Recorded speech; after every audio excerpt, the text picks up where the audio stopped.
เบิ่งสร้างไพ่เนาะช่วงนี้กำลังเม่นมาอยู่ตรงไหนนี่สร้างไพ่นะเห็นยังนี่เห็นยังนี่ เฮ็ดหยังนี่นะต่อไปต่อมาใส่ไพ่เหลือป้ากูรู้ว่ะแบบได้นี่ว่ะเอางัดออกใส่ไพ่นะบ่มีครีมเหล็กย่างได้ ผมมีแต่ครีมทาหน้าแล้วบ่หน้ายังดำช่วงนี้ว่าไหมเขามาพัตเตอร์ดำมาอยู่ในเอามั่งทีมงานเอาเงินงานชั้นสูงแล้วมันวะชั้นต่ำบ่ขึ้นได้สร้างบ่เนี่ยได้ นะไปเห็นอยู่ผมข้างหน้าแล้วปะ เฮ้ยคนเรียกว่าไงยุ่งเว้ย บ่เรียกว่าสตาร์ทเครื่องดูรุ่นนี้ไฮโดรลิกบ่ต้องติดยู่เอา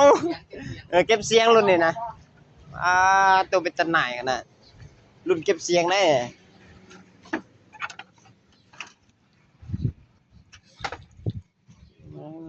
สั่งไพ่กับรุ่นสกอตบ่ต้องซื้อ